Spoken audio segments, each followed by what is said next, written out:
আসসালামু আলাইকুম বন্ধুরা, আশা করি সবাই ভালো আছেন। আপনাদের দোয়া ও ভালোবাসা আমিও ভালো আছি। তো আজকে চলে আসলাম নতুন একটা ভিডিও নিয়ে। এই ভিডিওতে আপনাদেরকে আমি দেখাবো কিভাবে সিদ্ধ পিঠা বানানো হয়। তো প্রথমে আমি একটা পাত্রে কিছু পরিমাণ পানি গরম করে নিয়েছি। পানির মধ্যে মুঠি মুঠি করে আতপ চালের গুঁড়িগুলো আমি দিয়ে দিতেছি।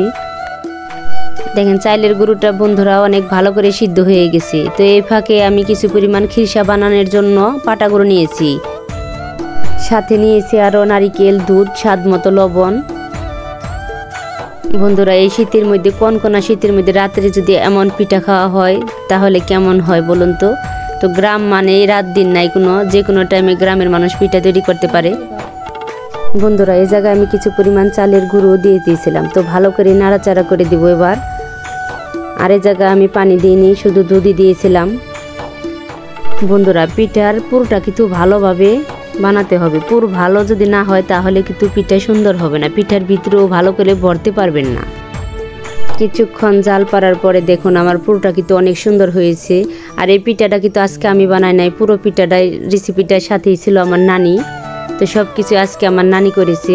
আমার নানির জন্য আপনারা দোয়া করবেন। মহান আল্লাহ তাআলা জানি সামনে শীতেও জানি তাকে নিয়ে আমাকে পিঠা খাওয়ার তৌফিক দান করে।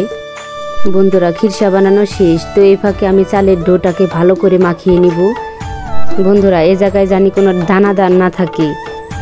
ডোটা কিন্তু অনেক সুন্দর নরম সফট হতে হবে। আমার ডোটা কিন্তু মাখানো হয়ে গেছে। দেখুন অনেক সুন্দর করে আমি এটাকে মাখিয়ে নিয়েছি। সব পিঠারই কিন্তু ডোটা ঠিকঠাক মতো বানাতে হবে। বন্ধুরা এবার পিঠা বানানোর জন্য আমি প্রস্তুতি নিয়ে ফেলছি। তো দেখেন খিরসাগুলো পারফেক্টভাবে শক্ত হয়ে গেছে অনেক। তো এবার আমি কিছু পরিমাণ ডো নিয়ে একটা ফিরির মধ্যে বলের আকৃতি করে নিচ্ছি। তো এবার বলতে পারেন এটাকে একটা আমি বাটির সাইজ করে নিব। বন্ধুরা পিঠাটা লক্ষ্য করেন আমি কিভাবে বাটিটা তৈরি করতেছি। তো এটার মধ্যে যদি আমি খিরসা ভরি তাহলে কিন্তু আমার খিরসাগুলো বের হয়ে যাবে না। দেখেন কত টাইট হয়েছে, খিরসাগুলো অনেক সুন্দর হয়েছে, খেতেও কিন্তু অনেক মজাদার হয়েছে পিঠাটি। তো এখন বাজে রাত 8টা। তো আমি আজকে আগুন ছাড়াই পিঠা বানাবো। কিভাবে আগুন ছাড়াই পিঠা বানাই তো সবই দেখতে থাকেন, আমার সাথে থাকেন। এই ফাঁকে মিঠুন চলে আসলো পিঠা বানানোর জন্য। তো আমার ছোটো ভাইও দেখতেছি কীভাবে পিঠা তৈরি করা যায়। তো আমার দেখা দিয়ে ও একটা পিঠা বানানো শুরু করে দিল। তো আজকে আমরা অনেকগুলো পিঠা বানাবো। মানুষ চেষ্টা করলে এমন কোনো কাজ নাই যে না পারে। তো ছোটো ভাইও দেখেন চেষ্টা করতেছে পিঠাটা বানানোর জন্য। তো আমার ছোটো ভাই বন্ধুরা সব কিছুই কিন্তু করতে পারে। ও দেখেন অনেক সুন্দর করে ও একটা পিঠা বানাইতেছে। আমি শুধু ওর হাতের দিকে তাকিয়েছিলাম। ওর পিঠাটা কিন্তু আমাদের পিঠার থেকে অনেক সুন্দর হয়েছিল। বন্ধুরা এবার আমার পিঠা বানানো শেষ। তো এই ফাঁকে আমি একটা রাইস কুকার নিয়েছি। তো কুকারের ভিতরে কিছু পরিমাণ পানি দিয়ে দিলাম গরম করার জন্য।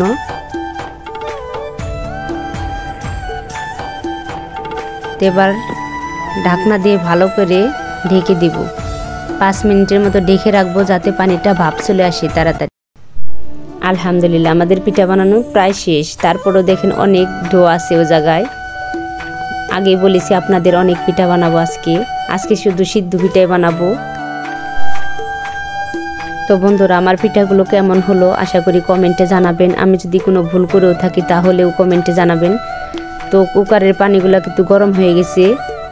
সব পিঠা আমি একে একে দিয়ে দিয়েছিলাম। অনেকে আছে মাটির চুলায় এই পিঠাগুলো বানাতে গেলে অনেক ঝামেলা মনে করে, তাদের জন্য এই সহজ রেসিপিটা আজকে আমি বানালাম। খুব সহজে ঝটপট বানিয়ে ফেলুন আমার মতো এই পিঠাগুলো। আলহামদুলিল্লাহ পিঠাগুলো কিন্তু অনেক সুন্দর হয়েছে। দেখুন পিঠাগুলো নামানোর পরে কিছু পরিমাণ পানি দিয়ে নেবেন, কারণ পিঠাগুলো কিন্তু অনেক গরম। আর গরম গরম পিঠায় আপনাদের নামিয়ে নিতে হবে, তা না হলে পিঠাগুলো কিন্তু তলে ছাঁকনিতে লেগে যেতে পারে। তো দেখুন পিঠাগুলো কিন্তু অনেক সুন্দর হয়েছে মাশাআল্লাহ, অনেক তুলতুলে সফট নরম। বন্ধুরা দেখুন আজকে কিন্তু অনেক পিঠা বানাইছি, এগুলা সব সিদ্ধ হয়ে গেছে পিঠা। তো মিঠুন একটা পিঠা আপনাদেরকে ভেঙে দেখাইতেছে। বন্ধুরা আমার ভিডিওটা যদি আপনাদের ভালো লাগে তাহলে ছোট্ট করে একটা লাইক দিবেন। আর আশা করি সবাই ভালো থাকবেন। আল্লাহ হাফেজ। দেখেন মামা ভাগ্নি কি সুন্দর বসে আছে, এরা পিঠা খায় না, টিভি দেখতেছে। তো এদের জন্য একটু দোয়া করবেন।